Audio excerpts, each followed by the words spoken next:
साथियों नमस्कार। आज साल का अंतिम और आखिरी दिन है, इसलिए अलविदा 2024 के नाम से हमने ये वीडियो बनाने की बात करी है। इसमें हम जानेंगे कि 2024 में क्या क्या घटनाएं घटी इंटरनेशनल लेवल पर, भारत के स्तर पर, और बहुत सारे चीज़ देखेंगे जो एग्ज़ाम पर्सपेक्टिव से भी इम्पोर्टेंट होगा और जानना भी चाहिए। पूछ दे ऐसे में भी इम्पोर्टेंट होगा कि 2024 वर्ष में क्या क्या घटनाएं घटी, उसके कारण प्रभाव की विवेचना करें। इस प्रकार ऐसे पूछा जा सकता है। ओके, तो इससे संबंधित मैंने कुछ पंक्तियाँ लिखी है जो पर्सनली भी अप्लाई होता है और देश के लेवल पर भी अप्लाई होता है। क्या है पंक्तियाँ? कुछ खोया कुछ पाया, कुछ यादें बन गई, कुछ ख्वाहिशें रह गई। जिसको खोया वो तो याद ही बन गया, वो तो लौट के आएगा नहीं। कुछ ख्वाहिशें रह गई, जिसको नहीं पाया उसके पाने की ख्वाहिशें रह गई। कुछ सीखा कुछ भूला, सीखने की चाहत रह गई। कभी गिरा फिर उठा, पर ना गिरने की तमन्ना रह गई। इसी दरमियान 2024 भी पार हो गई। ये मैंने खुद ही लिखा है सोच के। तो ये थी 2024 के संदर्भ में कुछ पंक्तियाँ। ओके, एक ज़रूरी सूचना आप लोगों को, यदि आप डेली करंट अफेयर्स पढ़ना चाहते हैं एग्ज़ाम पर्सपेक्टिव से, सेलेक्टिव और इम्पोर्टेंट, और वो सभी एग्ज़ाम के लिए इम्पोर्टेंट होगा, पीसीएस के लिए और कुछ हद तक यूपीएससी के लिए और एसएससी वगैरह के लिए, बिहार एसएससी वगैरह, एसआई वगैरह जो होता है, मतलब हर एक गवर्नमेंट एग्ज़ाम, रेलवे के लिए जिसमें करंट अफेयर्स पूछा जाता है, उसमें सभी के लिए ये समान रूप से उपयोगी होने वाला है। तो जुड़िए आप मेरे टेलीग्राम से, जिसका नाम है अल्टीमेट एस्पायरेंट, जिसमें आपको पीडीएफ मिलेगा और ऑडियो न्यूज भी मिलेगा, जिसे आप कभी भी सुन सकते हैं। ओके, और ये हम जो बनाते हैं डेली करंट अफेयर्स, ये वेरियस न्यूज़पेपर से बनाते हैं और बहुत सारे साइट्स से, जो कि एग्ज़ाम पर्सपेक्टिव से इम्पोर्टेंट रहता है। तो यकीन मानिए आप जुड़िए, इससे आपको बहुत ही बेनिफिट होगा। और जब ईयरली आप मैगजीन पढ़ेंगे तो रिवाइज हो जाएगा उस समय। डेली करंट अफेयर पढ़ने से यही बेनिफिट होता है। और देश जो पर्सनली, तो सभी लोग कुछ ना कुछ खोते ही है एक साल में। तो देश ने क्या खोया है इंडिया ने? रतन टाटा, श्याम बेनेगल, जो कि समांतर सिनेमा के जनक माने जाते हैं। रतन टाटा एक उद्यमी थे, समाज सेवक थे, बहुत ही, मतलब रतन नाम ही है इनका, और रतन सही में इंडिया के लिए थे ये। श्याम बेनेगल, जिन्हें समांतर सिनेमा का जनक कहा जाता है। समांतर सिनेमा एक सिनेमा जगत में आंदोलन था जो बेसिकली समाज में जो यथार्थ स्थिति है, यथार्थवाद को दिखाता था, जैसे जाति प्रथा है, कुरीतियाँ वगैरह जो हमारे समाज में व्याप्त थे, उसको ये फिल्माया जाता था इसके माध्यम से, ताकि समाज हमारा सुधर सके। ओके, शारदा सिन्हा, जो कि लोकगीत, भोजपुरी लोकगीत हैं, लोक गायिका हैं। इन्हें स्वर कोकिला भी कहा जाता है बिहार का। मैथिली में ये, मैथिली और भोजपुरी दोनों भाषा में ये गाते थे। पद्मश्री वगैरह भी इनको मिला है, पद्म विभूषण। जाकिर हुसैन तबला वादक को खोया है। डॉक्टर मनमोहन सिंह को खोया है। आचार्य किशोर कुणाल को कल ही या परसों निधन हो गया इनका, जो कि महावीर संस्थान जो पटना में है, महावीर कैंसर संस्थान भी वे चलाते हैं। महावीर न्यास समिति के ये सचिव थे। ओके, और जो पूर्वी चंपारण में विराट रामायण मंदिर बनाया जा रहा है, जो दुनिया का सबसे बड़ा मंदिर होगा, वो इन्हीं के सहयोग से बनाया जा रहा है। ओके, बहुत सारे डॉक्टर को खोया हमने, इंडिया ने बहुत सारे स्टूडेंट को खोया, फार्मर्स को खोया, साइंटिस्ट को खोया, रिसर्चर को खोया। तो ये था। जानते हैं 2024 में इंटरनेशनल लेवल पर कौन कौन सी घटनाएं घटी। तो ये कुछ घटनाएं हैं 2024 में जो इम्पोर्टेंट है। क्या इतना ही घटनाएं घटी? नहीं, जो इम्पोर्टेंट है उसके बारे में हम चर्चा करेंगे। रूस यूक्रेन युद्ध चल रहा है, लगभग 2-3 साल होने वाला है इसका, कोई इसका सोल्यूशन ही नहीं निकला अभी तक। सूडान गृह युद्ध है। इजराइल में, इजराइल फिलिस्तीन गाजा वगैरह युद्ध चल ही रहा है। पश्चिम एशिया में हलचल है, हूती रिबेलियन रेड सी कभी कैप्चर कर लेता है। मंकी पॉक्स वायरस रहा साल न्यूज में।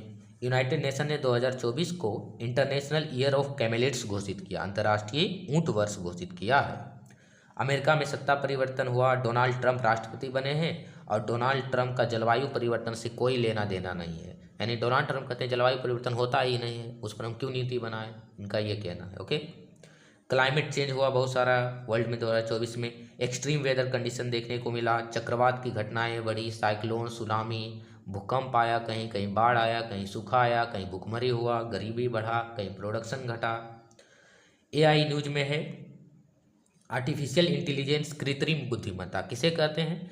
जब हम मशीनों के माध्यम से, खासकर कंप्यूटर के माध्यम से, मशीन लर्निंग के माध्यम से मानव के दिमाग को सोचने की क्षमता, सीखने की क्षमता, पूर्वानुमान की क्षमता, विचार बनाने की क्षमता को मशीनों के द्वारा हम यदि बना लेते हैं तो उसी को बोलते हैं एआई। यानी कि मानव के मस्तिष्क को, मानव ब्रेन को कॉपी करना मशीनों के माध्यम से, वही एआई कहलाता है। और एआई का अंधाधुंध प्रयोग हो रहा है। और अभी 2 दिन पहले ही एआई के गॉडफादर जिनका नाम है जेफरी हिंटन, उन्होंने क्या सावधानी, सतर्क किया लोगों को कि यदि हम एआई को व्यक्ति से, मनुष्य से अधिक बुद्धिमान बना लेंगे तो एआई आउट ऑफ कंट्रोल हो जाएगा। सोचिए आप, यदि एक बुद्धिमान व्यक्ति है ए और एक इससे थोड़ा कम बुद्धिमान व्यक्ति बी है, तो क्या बी ए को नियंत्रित कंट्रोल कर सकता है? नहीं कर सकता। उसी तरह एआई यदि मनुष्य से ज़्यादा बुद्धिमान हो जाएगा तो क्या मनुष्य इसको फिर कंट्रोल कर सकता है? नहीं। एआई के जो यूज को लेकर है उसमें मोरल फैक्ट, मोरल डायमेंशन भी है, नैतिक हानि भी होती है इसका यदि हम दुरुपयोग करते हैं तो, और बहुत सारे जॉब लॉस हो सकता है, और बहुत सारे इसमें चैलेंजेज है। इसलिए इसको रेगुलेट करके यूज करना जरूरी है। एआई का प्रयोग कृषि क्षेत्र में कर सकते हैं, स्वास्थ्य के क्षेत्र में कर सकते हैं, प्राकृतिक आपदा के पूर्वानुमान लगाने में कर सकते हैं, और बहुत सारे इसका यूज है। और इसका दुरुपयोग भी हो रहा है। डीप फेक किया जा सकता है इससे। और जैसे कि चुनावों में क्या होता है, किसी व्यक्ति का हूबहू उसका आवाज़ निकाला जा सकता है एआई से। अभी 4-5 दिन पहले ही एआई में एक अरिजीत सिंह का वॉइस आया भोजपुरी लोकगीत गाते हुए, सेम टू सेम। वो सच में अरिजीत सिंह नहीं गा रहे हैं, वो आर्टिफिशियल इंटेलिजेंस के द्वारा बनाया गया। आप देख सकते हैं, वो वीडियो पड़ा है यूट्यूब पर। तो ये उसमें क्या है, सिंगर का प्रोफेशन भी खतरे में है। तो एआई का यूज मानव के कल्याण करने के लिए किया जाना चाहिए, ना कि उसके दुरुपयोग के लिए। ओके, तो ये है एक न्यूज में। चक्रवात, बाढ़, सूखा, हीट वेव, अर्थक्वेक, सुनामी वगैरह आया। बांग्लादेश में सत्ता परिवर्तन आया, जो कि हिंदुओं के खिलाफ वहाँ पर मंदिर को गिराया जा रहा है, हिंदुओं को मारा पीटा जा रहा है, तो कि अच्छी बात नहीं है। मतलब दुनिया में जो आने वाले समय में कह सकते हैं कि विश्व युद्ध की जैसी समस्या उत्पन्न हो सकती है। चीन की विस्तारवादी रवैया बरकरार है। हालांकि अभी हाल ही में चीन और इंडिया के जो विदेश मंत्री हैं उन्होंने कुछ मीटिंग वगैरह किया है। यूनाइटेड नेशन सिक्योरिटी काउंसिल में सुधार की जो सिफारिशें हैं वो चल ही रही है। मांग चल रही कि होना चाहिए सुधार। जो वीटो शक्ति 5 नेशंस के पास है, उसके अलावा भी अदर कंट्री के पास होना चाहिए। COP29 कॉन्फ्रेंस ऑफ पार्टी, जो कि जलवायु परिवर्तन को हैंडल करने के लिए किया जाता है, 29 का आयोजन बाकू, अजरबैजान के बाकू में हुआ। स्पेस साइंस और टेक्नोलॉजी में बहुत सारा विकास हुआ। एआई का अंधाधुंध प्रयोग, दुरुपयोग हो रहा है, तो ये साइंस का दुरुपयोग होना है। मंकी पॉक्स वायरस है। आदित्य L1 मिशन लॉन्च किया इसरो ने सूर्य के अध्ययन करने के लिए।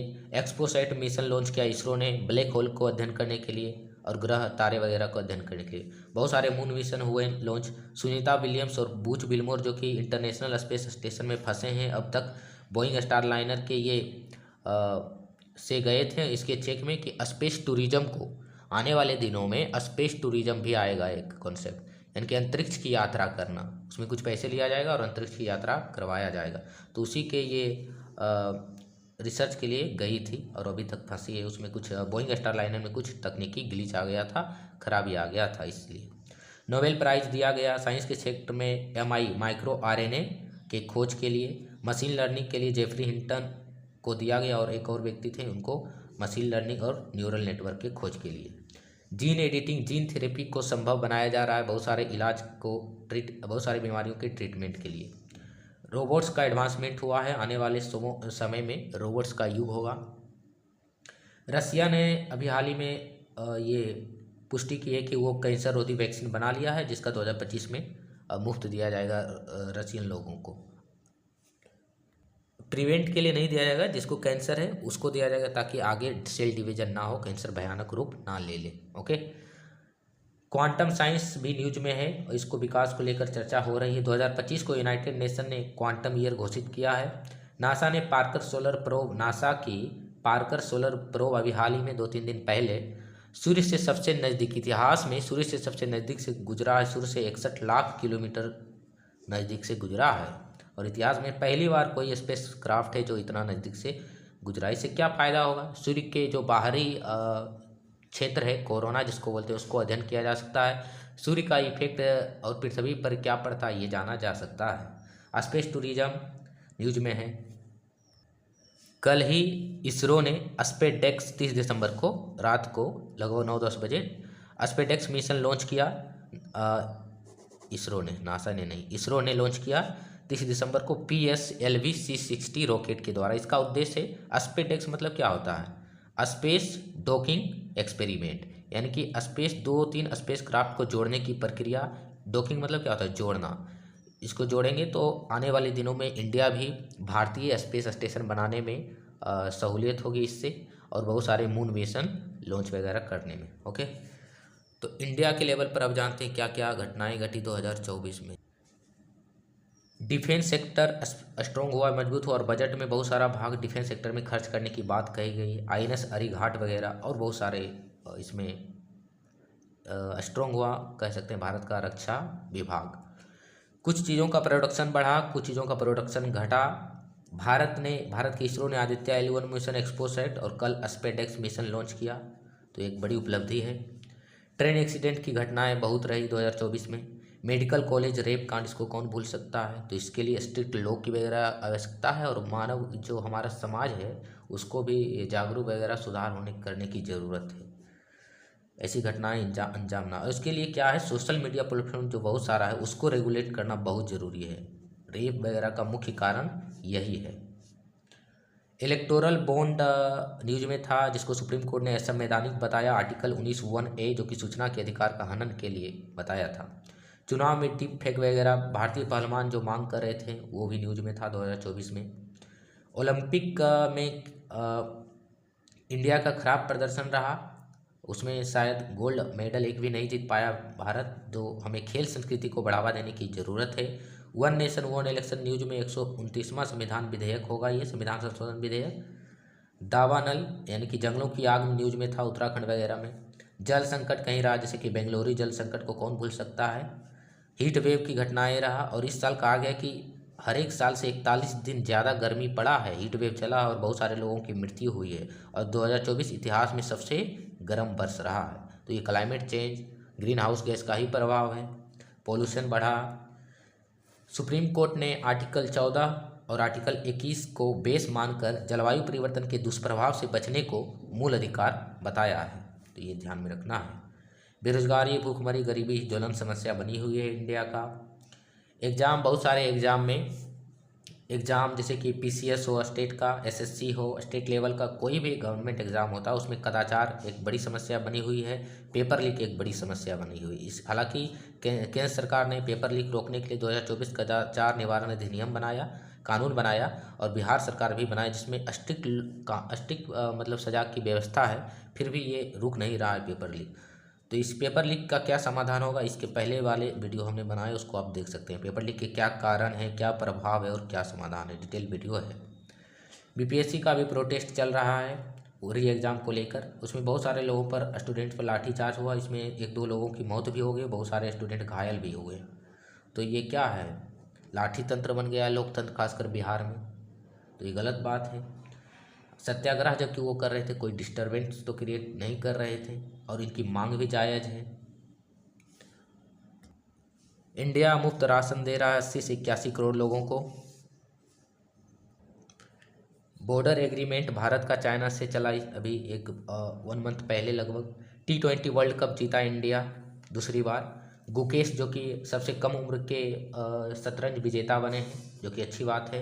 पैरालंपिक में इंडिया का शानदार प्रदर्शन रहा, जो हमारे लिए गर्व की बात होगी। न्यू पेंशन स्कीम आया 2024 में। लोकसभा इलेक्शन हुआ और बीजेपी की गठबंधन सरकार बनी है इस बार तीसरी टर्म। कदाचार निवारण अधिनियम आया, जो कि पेपर लीक को रोकने के लिए है। वायनाड भूस्खलन देखने को मिला। पेरिस ओलंपिक ओपनिंग पहली बार किसी नदी के किनारे हुआ, और ये हम अल्टीमेट एस्पायरेंट के ही कम्युनिटी पोस्ट में जो हम क्यूज डालते हैं उसमें हमने ये क्वेश्चन दिया था, किसी नदी के किनारे पहली बार पेरिस ओलंपिक का आयोजन हो रहा है, और ये BPSC प्री में इस बार पूछा भी गया था, तो आप देख सकते हैं। और डेली करंट अफेयर्स के लिए जुड़ी अल्टीमेट एस्पायरेंट टेलीग्राम से, जो आपके अपकमिंग एग्जाम के लिए बहुत ही महत्वपूर्ण होने वाला है। और क्या बोलें 2024 के लिए नए साल की नई शुरुआत कीजिए और अग्रिम बधाई सभी को, ढेर सारी शुभकामनाएं। आप जिस क्षेत्र में काम कर रहे हैं आप तरक्की करें, यही हमारी कामना है। ओके।